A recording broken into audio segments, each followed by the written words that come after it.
قیامت تک ٹائم ہے مرزا کے پاس اور مرزا کے سارے حمایتیوں کے پاس، کسی ایک کتاب سے بتا دے کہ یہود نے یہ جملہ نبی پاک علیہ السلام کے لیے بولا ہے، عبارت تو یہ پڑھ ہی نہیں سکتا۔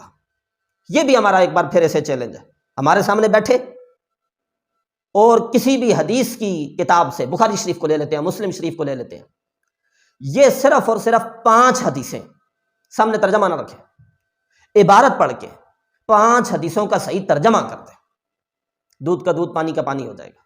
بسم اللہ الرحمن الرحیم، الصلاۃ والسلام علیک یا سیدی یا رسول اللہ وعلی آلک و اصحابک یا سیدی یا حبیب اللہ۔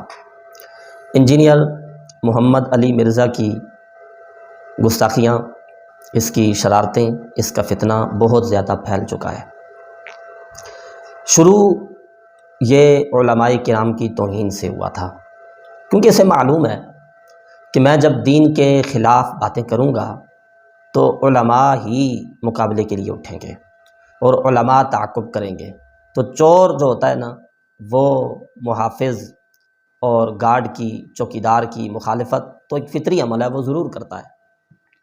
جو شخص بھی آپ کو علماء کے خلاف بھڑکائے، علماء سے دور کرنے کی کوشش کرے، تو یہ آپ سمجھ جائیں کہ یہ ہمیں دین سے دور کرنا چاہتا ہے، یہ کوئی ڈاکہ ضرور ڈالنا چاہتا ہے، یہ دین پہ کوئی حملہ ضرور کرنا چاہتا ہے، کہ دین کے محافظوں سے دور کرنے کی کوشش کرتا ہے۔ جب لوگ محافظوں سے، علماء سے، دین جاننے والوں سے، مذہبی پیشواؤں سے دور ہو جائیں گے تو ظاہر بات ہے پھر وہ دین سے بھی بڑی آسانی سے دور ہو جائیں گے۔ وہ ہمارے بزرگ فرماتے ہیں نا کہ کچھ لوگ ایسے ہوتے ہیں جو اسلام کو گالی دینا چاہتے ہیں، لیکن ڈائریکٹ وہ اسلام کو گالی دے نہیں سکتے، انہیں پتہ ہے کہ بڑا رد عمل آئے گا، تو پھر وہ علماء کو گالی دے کر اپنی پیاس بجھانے کی کوشش کرتے ہیں۔ تو انجینئر مرزا بھی انہی میں سے ایک ہے۔ چلیں، علماء تک اس کے معاملات تھے، پھر یہ آگے بڑھا۔ اس نے 14 صدیوں کے علماء، اولیاء، ائمہ، مجتہدین، محدثین، فقہاء، اولیاء کرام، صوفیاء، ان سب پہ حملہ کیا، یہ جملہ کہہ کر کہ باب تشیع کوئی نہیں۔ علماء نے تعاقب کیا اس کا، ہر طرف سے آواز اٹھی کہ بابے سے مراد ہیں بزرگان دین، یہ خود کہتا ہے کہ بابے سے مراد ہے بزرگان دین، تو بزرگان دین شاعی کوئی نہیں، یہ توہین والا جملہ ہے۔ اس میں نبی پاک علیہ الصلوۃ والسلام کے بعد، یعنی صحابہ سے لے کر 14 صدیوں کے سارے علماء، ائمہ، مجتہدین، محدثین اور اولیاء آ جاتے ہیں، اور یہ خود کہتا بھی ہے، نبی پاک علیہ الصلوۃ والسلام کے بارے میں کہتا ہے جی ہمارے استاذ وہ ہیں جن کی قبر مدینے میں ہے، ان لفظوں میں ذکر کرتا ہے، اور اس کے علاوہ ہم کسی کو نہیں مانتے۔ یہ وہابیوں کا طریقہ ہے، ایک کہتا تو ہے نا نام ہے وہابی، نام ہے بابی، لیکن طریقہ کار سارا وہابیوں والا ہے۔ اسماعیل دلوی کو آپ پڑھیں تقویۃ الایمان میں، اس نے لکھا ہے اللہ کو مان اور کسی کو نہ مان۔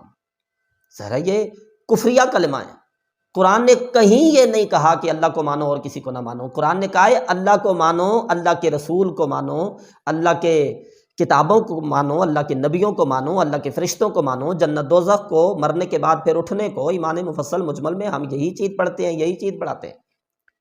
تو یہ وہابیوں کا طریقہ ہے کہ بڑی ہستی کا نام لے کر نیچے سب کی توہین کر دینا۔ اب اس کا جو معاملہ ہے نا، وہ علماء سے آگے چلا، اولیاء سے آگے چلا، صحابہ تک پہنچا۔ اس نے صحابہ کرام کی توہین کی اور یہ جملہ بولا کہ صحابی ہونا کوئی بڑی فضیلت نہیں ہے۔ میں جس کی طرف آپ کی توجہ دلانا چاہتا ہوں وہ یہ ہے کہ یہ صحابہ سے بھی اب آگے بڑھ گیا۔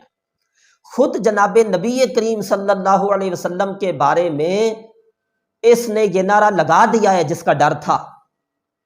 جب اس نے یہ کہا نا کہ باب تشیع کوئی نہیں، علماء نے تعاقب کیا، تو اس نے کہا جی میں نے یہ جو نعرہ لگایا نا وہ نبی پاک علیہ السلام کے مقابلے میں لگایا ہے، اور میرا پورا نعرہ یہ ہے کہ ہمارے نبی کے جیسا ہے ہی کوئی نہیں، باب تشیع کوئی نہیں۔ تو میں نے نبی پاک علیہ السلام کے مقابلے میں یہ کہا، تو علماء نے گرفت کی اور کہا کہ مقابلے میں اس طرح سے توہین کرنا تو درست نہیں ہے، ورنہ تو پھر اللہ تعالیٰ کے مقابلے میں کیا تم نبی پاک علیہ الصلوۃ والسلام کے بارے میں یہ نعرہ لگاؤ گے کہ اللہ کے جیسا تو ہے ہی کوئی نہیں اور نبی تشیع کوئی نہیں، معاذ اللہ، تم یہ کہو گے؟ اس پر اس نے رد عمل دیتے ہوئے کہا کہ یہ تم کیا کہہ رہے ہو، تم مجھے گستاخ کہتے ہو، ایسا میں سوچ بھی نہیں سکتا، ایسا نہیں ہو سکتا۔ یہ خود اس نے کہا، اور پھر ابھی اس نے یہ جملہ خود اپنی گندی زبان سے بک دیا ہے، لوگ کہتے ہیں جی تہذیب ٹھیک ہے تہذیب، لیکن جب ہمارے نبی کے خلاف یہ بات کرے گا تو پھر یہی تہذیب ہوگی، ہم پھر بھی تہذیب سے بات کر رہے ہیں۔ توہین ہو رسول اللہ کی، ہمارا تو یہ سبق ہے کہ گردن اڑائی جائے۔ قرآن و حدیث کا تو یہ حکم ہے کہ من سب نبیا فاقتلوہ، جو نبی پاک علیہ الصلوۃ والسلام کی توہین کرے اسے قتل کرنے کا حکم ہے، تعذیب کہاں کی؟ تو اس نے یہ نعرہ لگایا، اور یہ سن لیں، تم لوگ یہ جھوٹ بولتے ہو کہ ہم علی بھائی سے علمی اختلاف کرتے ہیں تو علی بھائی جو ہے وہ ہمیں آگے بدوائیں دیتے ہیں۔ تو ظالموں، علمی اختلاف کون سا کیا ہے تم لوگوں نے؟ تم نے سیدھا سیدھا کہا کہ یہ شخص تعظیم رسول نہیں کرتا، اور جھوٹ بولتے ہو اپنی طرف سے یہ بات کر کے کہ جی انجینئر صاحب کل کو پھر آپ یہ بھی کہیں گے کہ اللہ کے جیسا ہے ہی کوئی نہیں، تو نبی تے شاہی کوئی نہیں، اور جھوٹو تم پہ اللہ کی لعنت ہو۔ بھئی جب توحید بیان ہوگی تو گستاخی تو آٹومیٹکلی ہو جائے گی، کیونکہ توحید کا مطلب ہی ہے کہ اللہ کے سوا کوئی پیغمبر، کوئی فرشتہ، کوئی بزرگ، کوئی بابا، شاہی کوئی نہیں۔ کہہ رہا ہے کہ جب توحید آپ بیان کریں گے تو گستاخی تو ہو جائے گی۔ یہ شیطانی توحید ہے مرزا صاحب، جس میں بزرگوں کی توہین کرنی پڑے۔ وہ شیطان کو اللہ رب العزت نے کہا تھا حضرت آدم علیہ السلام کو سجدہ کرو، اس نے کہا تھا نہیں، میں وہ توحید نہیں مانتا جس میں بزرگوں کا احترام ہو۔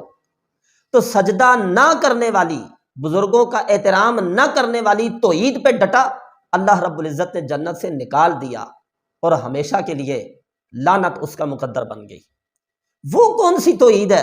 یہ کیا تم قوم کو پیغام دینا چاہتے ہو کہ توحید میں انبیاء کی توہین تو ہوگی، بزرگوں کی توہین تو ہوگی؟ وہ توحید نہیں ہوتی جس میں انبیاء کی توہین ہو۔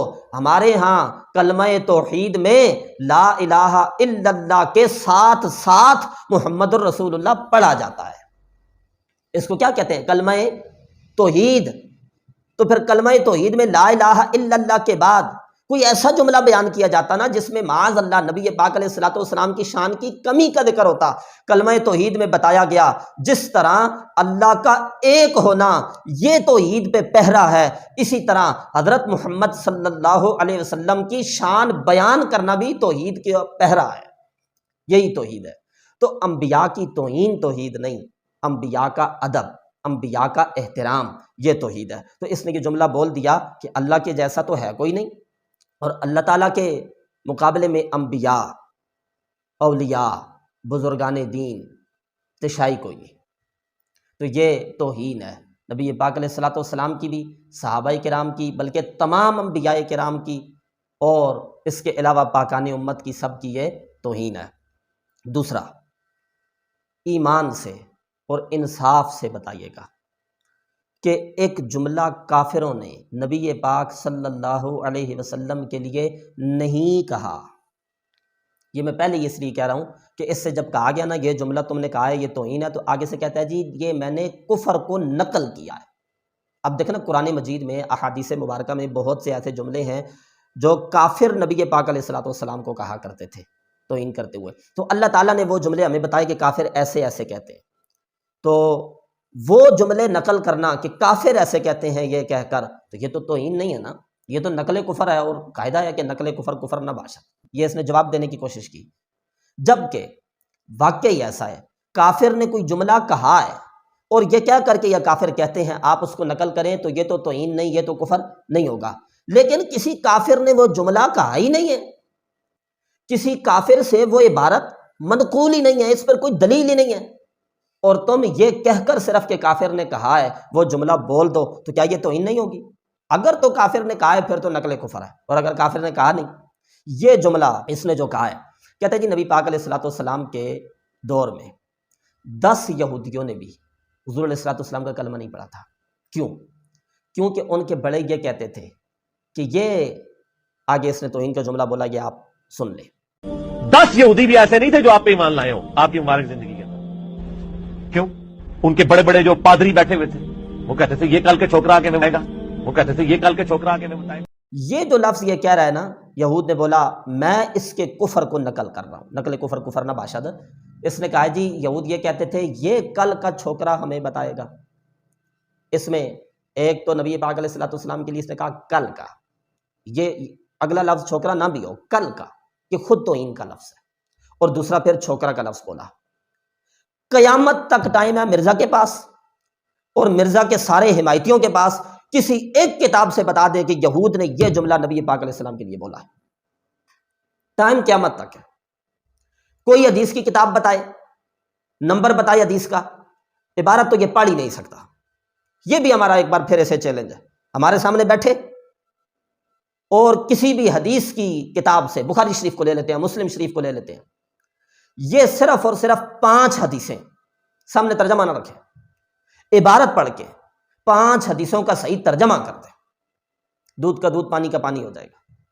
جس کو آپ کہتے ہیں نا بڑا حدیث پہ عبور حاصل ہے، اور حضرت کوئی عبور حاصل نہیں ہے، اس کو بالکل عربی کے الف با کا نہیں پتا ہے، جاہل آدمی ہے، ترجمے پڑھ کے تو یہ بھاشن دیتا پھرتا ہے تمہیں۔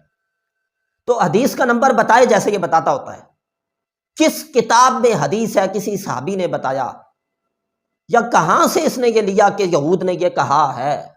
قرآن کی کسی آیت میں اللہ رب العزت نے فرمایا کہ یہود نبی پاک علیہ الصلوۃ والسلام کے بارے میں یہ کہتے ہیں، تو وہ اس آیت کا نمبر بتایا نہیں کہا ہے یہود نے، تو پھر مجھے کہنے دو نا، جو جملہ، جو گستاخی یہودیوں نے بھی نہیں کی، یہودیوں نے بھی نہیں کی، جو گستاخی کیا تو بتائیں۔ تم یہود کا نام لے کر رسول اللہ صلی اللہ علیہ وسلم کو وہ گالی دینا چاہتے ہو، اور نبی پاک صلی اللہ علیہ وسلم کی وہ توہین کرنا چاہتے ہو جو کافروں نے بھی نہیں کی، جو یہودیوں نے بھی نہیں کی، اور پھر کہتا ہے جی وہ فلاں کے بزرگوں نے ایسا کہا ہے، فلاں کے بزرگوں نے ایسا کہا ہے، چشتی رسول والا کلمہ پڑھایا تو فلاں کلمہ پڑھایا ہے۔ ہم اس پہ تفصیلی جوابات علماء دے چکے ہیں، کوئی شخص نہ مانے تو وہ ایک الگ بات ہے، تفصیلی جواب اس کے ہم دے چکے ہیں۔ اور چلو وہ الزام تھا نا کہ وہ فلاں بزرگوں نے تو فلاں نے تو فلاں نے، تو نے تو خود توہین کر دی ہے، اور ایک بار نہیں کئی بار، اور پھر اس پر اس کو یہ بھی کہا گیا کہ تم اس سے رجوع کر لو۔ کہتا ہے کیوں رجوع کروں، میں کیوں رجوع کروں؟ ہاں بالکل ٹھیک کہا ہے تم نے، رجوع تو علماء کرتے ہوتے ہیں، رجوع تو وہ کرتے ہیں جو اپنے بارے میں یہ جو ہے نا سوچتے ہیں کہ ہم انسان ہیں، ہم سے غلطی ممکن ہے۔ تم اپنے آپ کو انسان تھوڑی سمجھتے ہو، تم تو کوئی اوپر کی مخلوق ہو، تم سے غلطی کب ہو سکتی ہے؟ اربوں مسلمانوں کے مذہبی جذبات کو اس شخص نے مجروح کیا ہے۔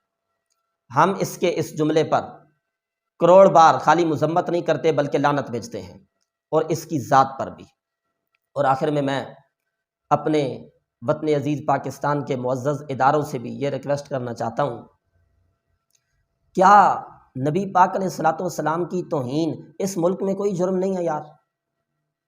کیا رسول اللہ کی گستاخی کرنا کوئی گناہ نہیں ہے، کوئی جرم نہیں ہے؟ آئین میں اس کی کوئی سزا نہیں لکھی ہوئی۔ ہم جب بولیں یا علماء کرام آواز بلند کریں تو پھر کہتے ہیں جی تمہارا کوئی ٹھیکہ ہے؟ وہ جی محبت رسول تو سب کے دلوں میں ہے نا جی، سارے پیار کرتے ہیں رسول اللہ سے، اس کے لیے کوئی داڑھی ہو نہ پگڑی ہو نہ کوئی ٹھیکہ تو نہیں ہے۔ آپ ثبوت دیں نا محبت رسول کا۔ ہم بھی تو آپ سے ہاتھ جوڑ کے یہی ریکویسٹ کر رہے ہیں نا، ہمارا کوئی ٹھیکہ ہے؟ خالی ہم نے کلمہ پڑھا ہے رسول اللہ کا، تم نے نہیں پڑھا؟ اداروں کی کوئی ذمہ داریاں نہیں ہوتی؟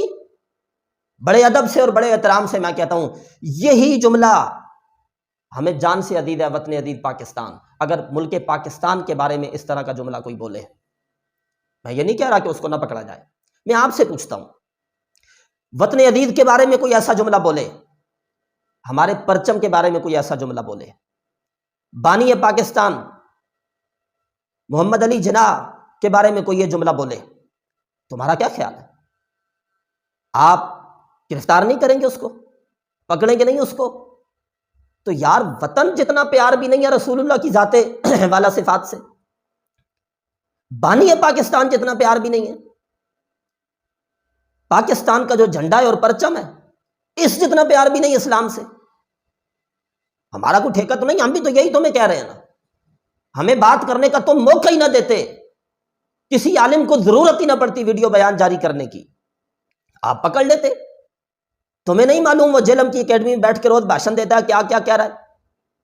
کہاں گئے ہیں تمہاری وہ خبریں دینے والے جو علماء کرام کے جمعوں پہ آتے ہیں، ہماری مسجدوں میں آگے بیٹھتے ہیں اور سنتے ہیں جی مولوی کیا کہہ رہے ہیں، امن و امان کے خلاف تو انہوں نے نہیں بات کی، اور فلاں تو نہیں کیا، فلاں تو نہیں کیا، رسول اللہ صلی اللہ علیہ وسلم کے بارے میں یہ جملے بولے جا رہے ہیں، نہیں بولا اس نے۔ ہم تمہیں کہہ رہے ہیں یہودیوں نے یہ جملہ نہیں کہا ہے، بٹھاؤ نا ہمیں، بلاؤ نا علماء کرام کو، بلاؤ نا مفتیان کرام کو، ہم تمہیں بتائیں گے نا کہیں نہیں ہے، اور بلاؤ نا اس کو، کہو نا کہ ثابت کر کے دے۔ اور اگر ثابت نہ کر سکے تو اطلاق کرو نا قانون کا اس پر، خدا کے بندو۔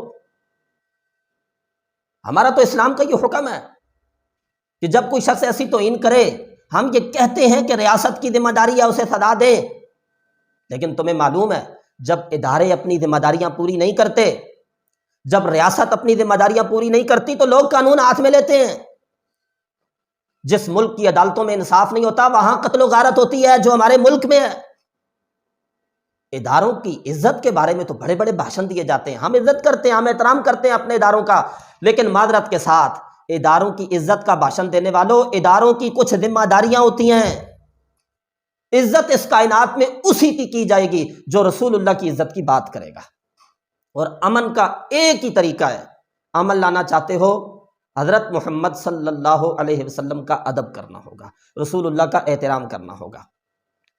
کل کو کوئی شخص اٹھے گا اور اس کو اگر واصل جہنم کر دے گا، اور یہ حضرت عمر کا طریقہ ہے، ماورائے عدالت قتل نہیں ہونا چاہیے، نہیں ہونا چاہیے ہم کہتے ہیں، لیکن حضرت عمر رضی اللہ تعالی عنہ نے رسول اللہ کے زمانے میں حضور علیہ الصلوۃ والسلام موجود تھے، حضرت عمر نے گستاخ رسول کو واصل جہنم کیا، اور 14 صدیوں سے تسلسل کے ساتھ یہ آ رہا ہے، کوئی نہ کوئی غازی اسلام اٹھتا ہے اور پھر گستاخ رسول کو واصل جہنم کر دیتا ہے۔